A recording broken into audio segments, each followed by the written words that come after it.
Hello friends, मैं हूं सूरज। तो गाइस, पिछले वीडियो में हमने देखा था बात करने वाले हैं नेशनलिज्म इन इंडिया के बारे में, जो कि बहुत इंटरेस्टिंग चैप्टर है और साथ ही साथ ये लर्निंग चैप्टर भी है।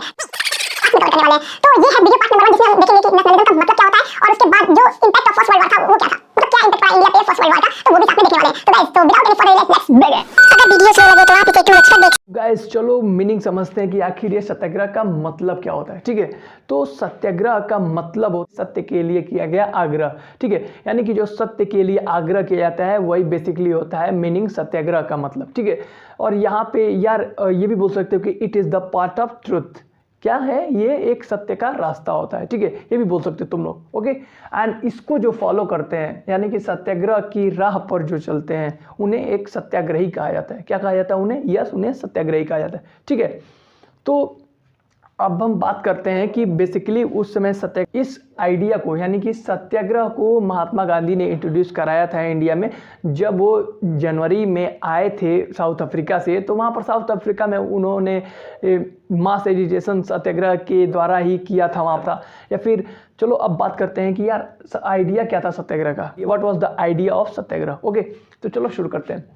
It emphasize the power of truth and need to search for truth. ठीक है, तो बेसिकली इसका मतलब होता है कि भाई जो बेसिक आइडिया था सत्याग्रह के पीछे क्या था कि सत्य की शक्ति को दिखाना, या बोले तो शुद्ध हिंदी बोल रहा हूँ, सत्य की शक्ति को दिखाना और फिर से उसके बाद एंड सत्य की खोज में निकलना। ठीक है, तो बेसिकली क्या था उसका मतलब, आइडिया का क्या आइडिया था बेसिकली कि भाई हमें सत्य की खोज करनी चाहिए, मतलब हमें सत्य की ताकत को पहचानना चाहिए एंड उसके बाद हमें सत्य की खोज ही करनी चाहिए, सत्य की खोज में ही रहना चाहिए या निकलना चाहिए। ठीक है, तो ये बेसिकली क्या था, it emphasize the power of truth and need to search for truth. ठीक है, आई होप पहला पॉइंट क्लियर हो गया होगा इसके मीनिंग से ही। ठीक है, एंड दूसरा पॉइंट क्या था कि it suggested that if the cause is true and our struggle is against the injustice then the physical force is not required to fight with the oppressor.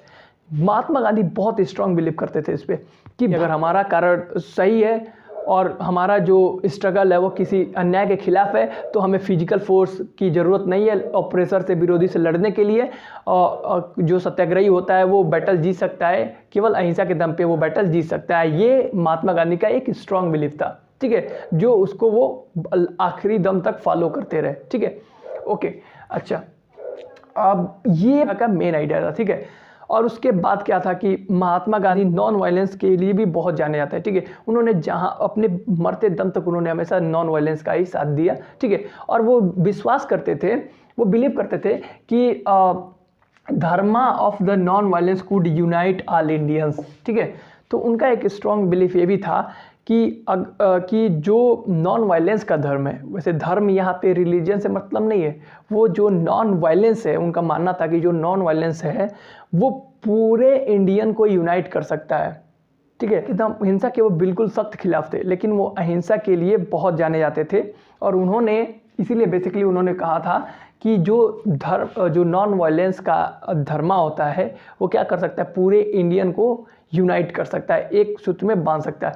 फिर उन्होंने बहुत सारे नॉन वायलेंस से बहुत सारे किसानों की मदद की थी। जैसे 1917 में बिहार में चंपारण में चले गए, जहाँ पर इंडिगो प्लांटेशन के खिलाफ उन्होंने फार्मर का साथ दिया और वहाँ पर वो अच्छी तरीके से जीत गए। वहाँ पर जो विरोध हुआ था वो आखिर कामयाब हुआ था। ठीक है, और उसके बाद फिर गुजरात में गए, तो उन्होंने नॉन वायलेंस के जरिए बहुत सारे मतलब काम जो हिंसा से नहीं हो सकते थे उन्होंने नॉन वायलेंस से करके दिखा दिया। ठीक है, जो दिखा दिया। ठीक, तो आई होप ये सब पॉइंट तुम लोग को क्लियर हो गया होगा। और यार 2 नंबर तुम लोग का फिक्स होंगे, अगर तुम लोग ने अच्छे से सुना है तो तुम लोग अच्छे से इसका आंसर दे पाओगे। ठीक है, 2 मार्क्स में क्वेश्चन आता है, इसलिए मैं लिख भी देता हूँ कि it is always come for 2 marks. ठीक है, अगर डिस्क्रिप्टिव में होता है तो it always come for 2 marks के लिए आता है। अब तुम लोग के 2 नंबर पक्के हो गए। ठीक है, तो अब हम नेक्स्ट वीडियो में कंटिन्यू करेंगे रॉलेट एक्ट क्या था, फिर उससे वो कैसे रॉलेट एक्ट, जिसको ब्लैक एक्ट भी बोला जाता है, वो कैसे जालियांवाला बाग हत्याकांड का रीज़न बना। हाँ, ये सच बात है कि रॉलेट एक्ट ही वो रीज़न था जिसके कारण ये जालियांवाला बाग हत्याकांड हुआ। अब इन दोनों के बीच में क्या कनेक्शन है ये हम नेक्स्ट वीडियो में देखेंगे। तो चलो, ये रिश्ता क्या कहलाता है अपन बात करेंगे नेक्स्ट वीडियो में। तब तक के लिए इसको नोट करो और मैं चलता हूँ अपने तीसरे मोहल्ले के चौथे गली में। तब तक के लिए बाय बाय।